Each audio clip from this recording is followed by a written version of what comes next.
Hello everyone, good morning, welcome to my first blog. তো ত্রিশিকা এখনই ঘুম থেকে উঠেছে, ওর ঘুমটা এখনও পূরণ হয়নি, তাই ও চুপচাপ আছে। ওর মা এখন ওকে আদর করছে আর ওর ঘুমটা ভাঙানোর চেষ্টা করছে, কিন্তু ওর ঘুম তো ভাঙতেই চাইছে না। আর ত্রিশিকা কালকেই মামাবাড়ি এসছে, কিন্তু ওর মা কোনো জামা আনেনি ওর জন্য, তাই ওর দিম্মাস শাড়ি কেটে জামা বানাতে হয়েছে ওর মাকে। এরকম কেন বলছিস? আমি তো জানতাম না আমি এখানে থাকবো, তোরাই তো আমাকে জোর করলি এখানে থাকার জন্য। তুই চুপ কর তো, ত্রিশিকা এখন ঘুমিয়ে পড়েছে, ওইটাতে ফোকাস। ঠিক আছে, তোর যা ইচ্ছা তুই তাই কর। তো এখন আমাদের জিজু চলে এসছে, আর জিজুকে দেখে আমাদের ত্রিশিকাও উঠে পড়েছে। ত্রিশিকা তো জিজুর কোলে যাবে বলে একদম অস্থির হয়ে যাচ্ছে, আর দিদি জিজুকে খাইয়ে দিচ্ছে, জিজু কাজে বেরোবে বলে। আর আমাদের ত্রিশিকা রানী এখন খেলতে বসেছে। তো এরকমই চলতে থাকে সারাদিন, ওর এক মিনিটও চুপচাপ বসে না। এই যে আবার বালতির কাছে চলে গেছে, জলের বোতলগুলো নিয়ে এখন খেলবে। ওর গায়ে প্রচুর শক্তি হয়ে গেছে, সেটাই ও দেখাতে চায় সবাইকে। কেন রে এমন বলছিস? আমার মেয়ে অত দুষ্টুমি করে না, সারাদিন শুধু একটু খেলেই। হ্যাঁ, খেলা মানে ওই তো জলের বালতি ফেলে দেয়া, রিমোট খাওয়া, কাগজ খাওয়া, এইগুলোই। আর তোর মেয়ে তো খাবার তো কিছু খায় না, শুধু এইগুলোই খায়, এইগুলো খেয়েই পেট ভরিয়ে নেয়। মামাবাড়ি এলে তো বেশি কাগজ খায় আর রিমোট খায়, মামাবাড়িতে আর কিছু খেতে লাগে না, আর আইসক্রিম খায়। ঠিক আছে, ছাড় এসব বাদ দে, এরপরে দেখ মা কি করছে। তো আমাদের জেঠিমা মাছ কিনছে, আর আমাদের ত্রিশিকা রানী এখন বসে বসে দেখছে। কত বড় মাছ দেখ! ত্রিশিকা তো এখন বলতে পারে না, তাই ওর হয়ে আমিই বলে দিলাম। বাবা ঠিক আছে, আমাদের ত্রিশিকা যখন বলতে পারবে না, তোকে আর বলতে হবে না। তোর খুব কষ্ট হলো না বলতে? যাক বন্ধুরা, বাদ দাও, ওর কথায় কান দিও না। আমাদের মধ্যে এরকম লেগেই থাকে ছোটোখাটো খুনসুটি। তো এইটার জন্যই তো আমি এতক্ষণ অপেক্ষা করছিলাম। দেখো বন্ধুরা, এবারই শুরু হলো আসল যুদ্ধ। এবার শুধু দেখো ত্রিশিকা খাবার সময় কি কি করে।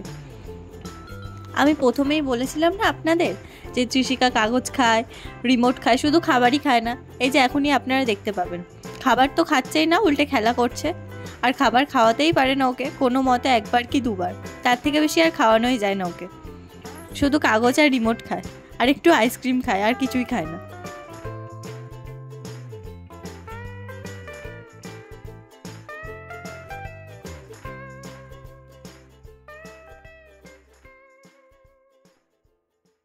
আর এইখানে আমাদের জেঠিমা জামা পরাতে পরাতে উল্টে গেছে। আসলে ত্রিশিকা আমাদের এতই শান্ত যে বলার মতো নয়।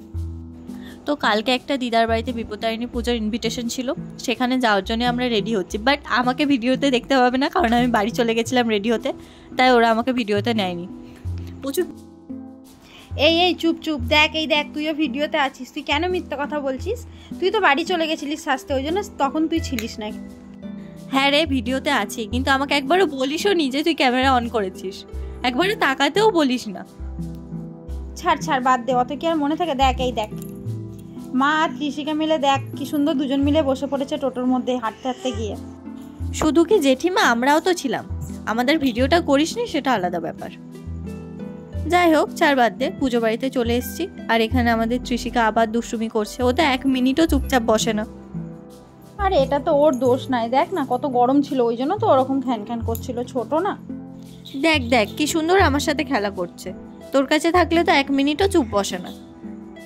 যাই হোক, মাঝখানে আমাদের অনেকগুলো ভিডিও ক্লিপ নেওয়া হয়নি, সেজন্য সরি। আসলে খুব প্রফেশনাল ব্লগার তো আমরা, সেই জন্য।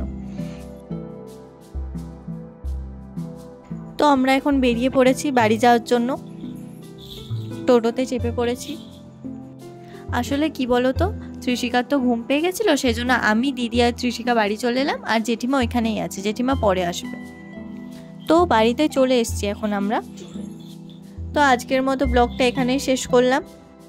তো চ্যানেলটাকে লাইক, কমেন্ট অ্যান্ড সাবস্ক্রাইব